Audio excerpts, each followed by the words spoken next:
But I'm gonna show you guys how I like to call pimp my ramen. So what I like to do is I like to grab, any kind of soup-based ramen, and for me, I chose the kimchi style because it already has flavor as is. But if you really don't have a lot of options, beef, seafood-based ramen, I ain't judging, but I like to go with the kimchi-based, soup-based flavor because it already has flavor as is. And what you'll need on top of that is the bunch of ingredients that I like to add.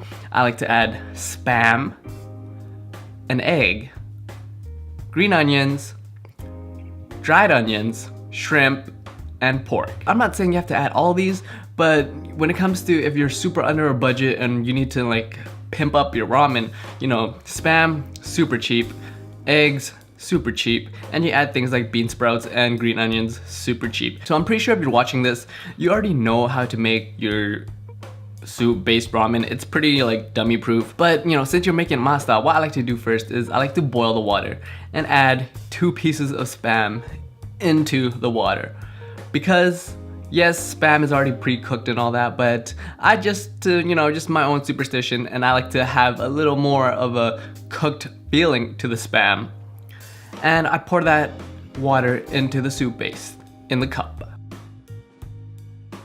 Wait a couple minutes, and right after I pour it into my bigger bowl, I crack open a raw egg and put it into the soup base because the water is hot enough to actually cook the egg. Because you can't have lukewarm, because if you crack open a raw egg into lukewarm water, you're just gonna be eating up, ramen and raw eggs. And do not do that because I do not want y'all to get salmonella. You mix that egg into the soup so it has more like a Japanese style ramen, kind of like a very thicker soup base. On top of that, what you do is, you can chop up your Spam in there that's already in the pot that you got there, and then you can add all your ingredients. And my ingredients go to are the tofu, the egg, and right after that, it's pretty like dummy proof. All you do is you add your ingredients on top of that. I like to add the pork, some shrimp, some green onions, some fried tofu that I had,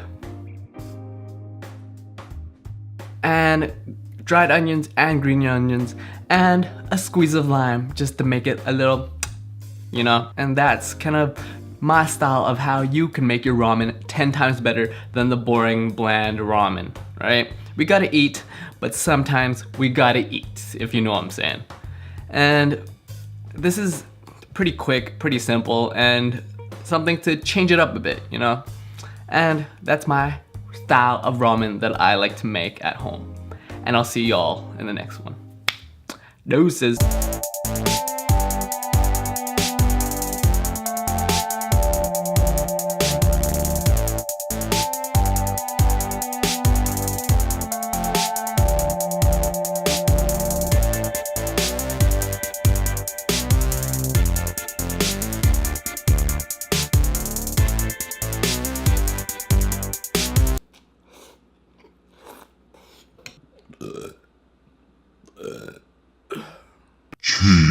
What you'll need to do is you need to mix up your egg a little bit, and then once you put your strained ramen, you put on a piece of aluminum, and then you pour your egg mixture on top of it, and you want to really get in there. Then you fold it up